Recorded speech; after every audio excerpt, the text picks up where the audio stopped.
नमस्कार दोस्तों, मैं राहुल शर्मा आप सभी का हार्दिक अभिनंदन करता हूं टेक्स्ट बुक के प्लेटफॉर्म पर। दोस्तों, भारत अपनी टोटल रिक्वायरमेंट का लगभग 85% कच्चा तेल दुनिया के अलग-अलग देशों से इंपोर्ट करता है। रशिया यूक्रेन वॉर से पहले भारत सबसे ज्यादा कच्चा तेल अगर किसी देश से इंपोर्ट किया करता था तो वो था दोस्तों सऊदी अरब।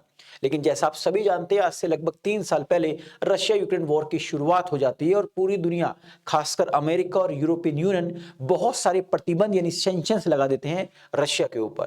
अपनी इकोनॉमी को गिरता हुआ देख रशिया भारत की ओर आया और भारत को एक शानदार ऑफर दिया। उसने कहा कि अगर आप हमसे कच्चा तेल खरीदेंगे तो हम आपको भारी भरकम डिस्काउंट देंगे। पर बैरल लगभग $20 का हम आपको डिस्काउंट देंगे। बस फिर क्या था, भारत के पीछे हटने वाला था। भारत ने पूरी दुनिया के सैंक्शंस को दरकिनार करते हुए ना तो अमेरिका की सुनी, ना ही यूरोप के किसी एक देश की सुनी और जाके हाथ मिला लिया रूस से। कहते कूटनीति की दुनिया में कोई किसी का सगा नहीं होता है। रूस को भारत में फायदा दिख रहा था और भारत को रूस में फायदा दिख रहा था। दोनों देशों ने एक दूसरे से हाथ मिलाया और भारत ने सस्ते दाम पर तेल खरीदने की शुरुआत कर दी। लेकिन दोस्तों, अब एक ऐसी न्यूज आ रही है जिससे ये पता लगने लगा है कि जो ये संबंध बड़े थे कच्चे तेल के मामले में, इसमें दरार पैदा हो रही है। मतलब अब कच्चे तेल जो जबरदस्त मात्रा में हम खरीद रहे थे रूस से, उसमें एक गिरावट आई है और गिरावट आई है लगभग 55% की। आज इसी पर बात करते हैं, लेकिन उससे पहले मैं आपको कुछ पुरानी न्यूज बता देता हूं।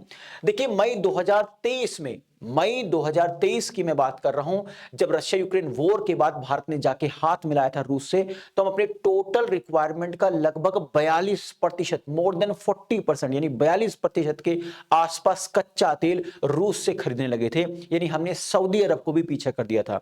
मई 2023 में तो एक समय ऐसा आ गया था कि हम प्रतिदिन पर डे 1.96 मिलियन बैरल यानी कि लगभग लगभग 20 बैरल पर डे कच्चा तेल रूस से खरीद रहे थे, क्योंकि रूस हमें $20 पर बैरल का डिस्काउंट दे रहा था, क्योंकि भारी भरकम डिस्काउंट था तो हम खरीद रहे थे। अब आप कुछ लोग कहेंगे कि भाई हम अगर रूस से सस्ते दामों पे तेल खरीद रहे थे तो हमारे देश के अंदर इस सस्ते दाम पर डीजल और पेट्रोल क्यों नहीं हुआ। तो खैर ये तो सरकार जाने। आप वीडियो के कमेंट बॉक्स में बता सकते हैं कि आखिरकार वो पैसा गया कहां।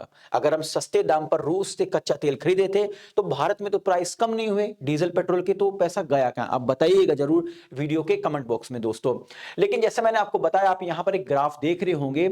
शुरुआती दौर में तो $20 पर बैरल का डिस्काउंट दिया, पर बैरल, एक बैरल पर $20 का डिस्काउंट दिया रूस ने। लेकिन वो डिस्काउंट लगातार घटता घटता घटता घटता, अगर मैं तीसरे क्वार्टर की बात करूं 2024 के, तो ये लेस देन $3 से कम हो गया, यानी $3 से भी कम हो चुका है।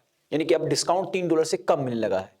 तो बस भारत के पीछे हटने वाला है भाई। जब रूस को भारत की जरूरत थी, तो मैंने फिर कह रहा हूं, कूटनीति की दुनिया में कोई किसी का सगा नहीं होता है। मैं एग्री कर रहा हूं इस बात से भी कि भारत और रूस के संबंध बहुत अच्छे हैं, लेकिन व्यापार में केवल प्रॉफिट देखा जाता है।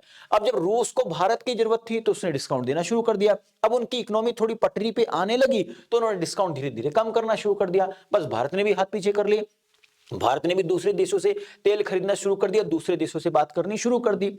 आपको और बताता हूं दोस्तों, देखिए ये कई सारे न्यूज़पेपर्स ने इस न्यूज़ को पब्लिश किया, जैसे इकोनॉमिक्स टाइम्स ने पब्लिश किया, बिजनेस स्टैंडर्ड ने भी किया है, द हिंदू ने भी किया है, जिसमें बताया गया कि भारत ने रूस को दिया जबरदस्त झटका। तेल आयात में की बंपर कटौती, यानी जो इंपोर्ट कर रहे थे हम उसमें लगातार अब भारत भी कटौती कर रहा है। यानी अगर रूस डिस्काउंट कम कर रहा है तो भारत भी अब उससे कम क्रूड ऑयल इंपोर्ट कर रहा है। थोड़ा सा इसको डिटेल में समझने की कोशिश करते हैं दोस्तों। देखिए, नवंबर 2024 में भारत ने रूस से तेल का आयात काफी कम कर दिया है।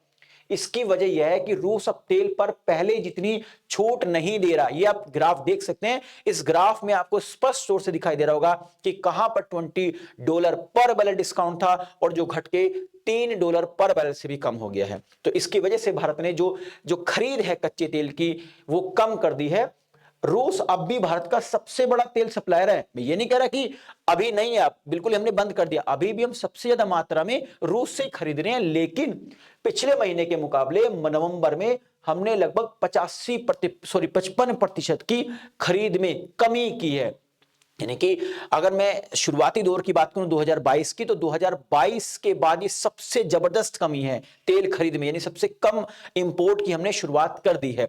अब जैसे हमने रूस से हाथ खींचा तो देखिए, जैसे मैंने कहा कि भारत के अंदर क्रूड ऑयल का इतना खास प्रोडक्शन तो होता नहीं है। हम लगभग 85% अपनी डिमांड की दुनिया के अलग अलग देशों पर निर्भर करते हैं। तो भारत ने दूसरे देशों से जाके हाथ मिलाने की कोशिश करी और अलग अलग देशों से। अब ये बात अमेरिका को भी पता है कि जिस तरीके से देखिए आज कोई भी जियोपॉलिटिक्स कल संबंध आपके किस तरीके के हैं वो दुनिया के हर देश को पता होता है। तो जैसे ही भारत ने कमी करी कच्चे तेल में रूस से खरीदने की, तो ये बात यूएस को भी समझ में आ गई। अब यूएस को ये भी पता कि भाई भारत अलग अलग देशों से संपर्क जरूर करेगा क्योंकि उसके यहाँ प्रोडक्शन होता नहीं है। तो जैसे ही ये बात हुई तो दोस्तों एक न्यूज निकल के आई जिसको कई सारे न्यूज़पेपर ने पब्लिश किया, इंडियन एक्सप्रेस ने पब्लिश किया, नव भारत टाइम्स ने पब्लिश किया है। एक्चुअली यूएस ने क्या किया, यूएस को पता लगा कि भारत अलग अलग देशों से संपर्क कर रहा है कच्चे तेल की अपनी रिक्वायरमेंट को फुलफिल करने के लिए, तो उसने तुरंत ही भारत की एक कंपनी पर बैन लगा दिया जो ईरान से तेल खरीदने का आरोप लगा रहा है। मतलब अमेरिका कह रहा है वो तेल खरीद नहीं रही है, अमेरिका का कहना है कि वो शायद ईरान से तेल खरीद रही है। इस न्यूज को मैं थोड़ा डिटेल में आपको समझाने की कोशिश करता हूं दोस्तों। देखिए अटलांटिक नेविगेशन करके एक कंपनी है जो एक भारतीय कंपनी है। इस कंपनी पर आरोप लगाते हुए अमेरिका ने बैन लगा दिया, सैंक्शंस लगा दिए, प्रतिबंध लगा दिया है कि ये ईरान से तेल खरीद रही है। और अमेरिका का ये सोचना है कि ये तेल खरीद के भारत में सप्लाई कर रही है, जबकि ऐसा नहीं है। बेसिकली मैं आपको बता दूं दोस्तों, ये कंपनी कथित तौर पर ईरान के पेट्रोलियम उत्पादों की शिपिंग और व्यापार में मदद कर रही थी।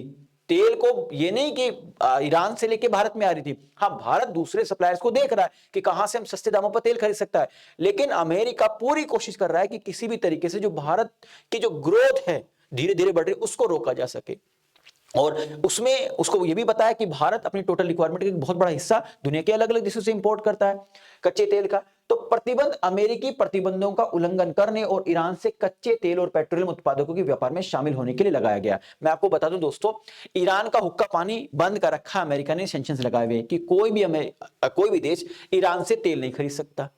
अब जैसे उसको पता लगा कि कोई इंडियन कंपनी वहां पर तेल खरीद रही है, उसने ये नहीं कहा अमेरिका ने कि ये तेल भारत जा रहा है, बस उसको ये संशय था, ये आशंका थी कि ये तेल खरीद रही है इंडियन कंपनी, और क्यों खरीद रही है तो बस तुरंत बैन लगा दिया। तो मतलब रशिया से तो हमने दूरी बनाई, लेकिन अगर हम दूसरे देशों में, क्योंकि ईरान से काफी सस्ते दामों में तेल मिल सकता है, बट अमेरिका ने सैंक्शंस लगा रखा है, तो यानी कि हमारी रूस से तो दूरी बनी बनी दोस्तों, बन रही है धीरे धीरे, क्योंकि वहां पर हमें सस्ते दाम पर तेल नहीं मिल रहा है। ईरान से अमेरिका हमें तेल खरीदने नहीं दे रहा है। अब देखते हैं जिस प्रकार से हमने अमेरिका के सैंक्शंस को जब रशिया पे लगाया था उसको दरकिनार करते हुए हमने रूस से तेल खरीदा था, क्या इस प्रकार इस बार भी भारत ईरान से जाके तेल खरीदेगा कि नहीं खरीदेगा? अगर नहीं खरीदता है तो सऊदी अरब से तो खरीदना पड़ेगा, और सऊदी अरब अगेन अपनी मोनोपोली चलाएगा, क्योंकि जब भी सऊदी अरब का तो ये रहा है, जब भी भारत को कच्चे तेल की ज्यादा आवश्यकता रही है तो उसने प्रोडक्शन कम कर दिया है और भारत को भारी भरकम प्राइस में कच्चा तेल बेचा है।